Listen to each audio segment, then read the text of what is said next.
principal causa de la Segunda Guerra Mundial fue que Alemania y Japón querían tener un control totalitario por sobre el territorio de Europa y Asia. Esto lo querían lograr mediante una conquista militar, que es básicamente una guerra. Y como en las guerras hay varias razones por las cuales se podría proseguir, por así decirlo, una de ellas fue el Tratado de Versalles, en el que después de la Primera Guerra Mundial se hizo un acuerdo de rendición entre Alemania y sus aliados, en el que la nación que había salido perjudicada no podía volver a tener un ejército militar para este tipo de guerras. La razón fue la invasión alemana de Polonia, en el que Alemania tomó parte del territorio de Austria y Checoslovaquia, y en 1939 Hitler hizo un pacto con la URSS en el que le cedía parte del territorio polaco.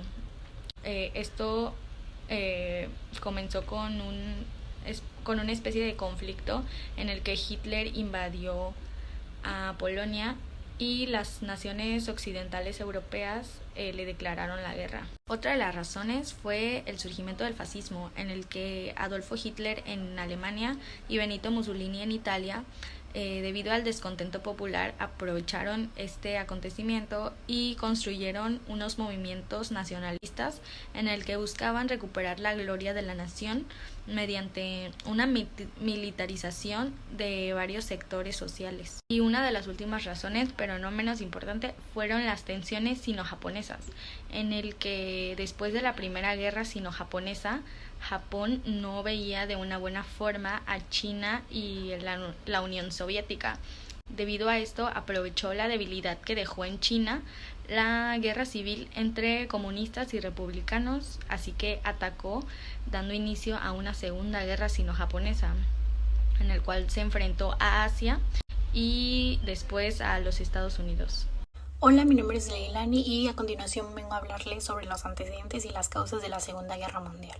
Bueno, principalmente la Segunda Guerra Mundial fue un conflicto bélico, se considera el más sangriento de la historia de la humanidad, y como antecedentes tenemos el Tratado de Versalles, que fue un tratado muy duro con Alemania y ni siquiera fue negociado, solo fue impuesto. Esto hizo que Alemania exigiera una revancha.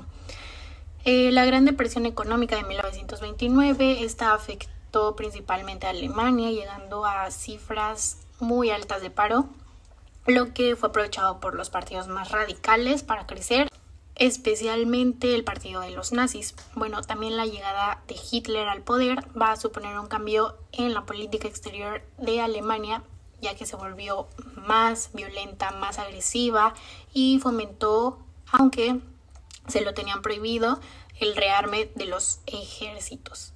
La política exterior alemana fue muy agresiva y coincidió con países totalitarios como Italia y crearon un clima en Europa de enfrentamiento.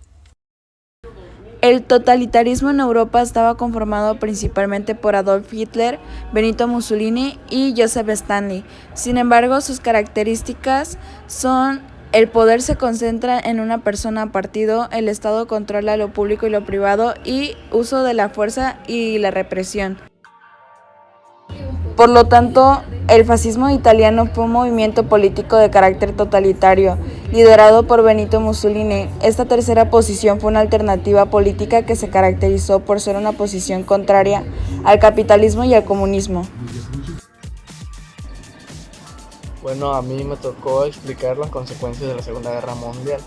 La primera consecuencia de la Segunda Guerra Mundial puede ser la pérdida innumerable de personas. Una segunda consecuencia puede ser la creación de la ONU y la Declaración de los Derechos Humanos. Y una tercera es la búsqueda de responsabilidades de los juicios de Nuremberg.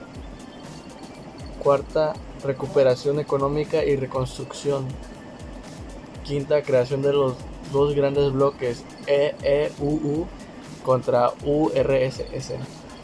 El auge de la industria militar y las bombas atómicas y invención de las primeras computadoras, que esto creó la Guerra Fría. Cambios fronterizos y creación de los estados israelíes, cambios culturales y el papel de la mujer de las minorías.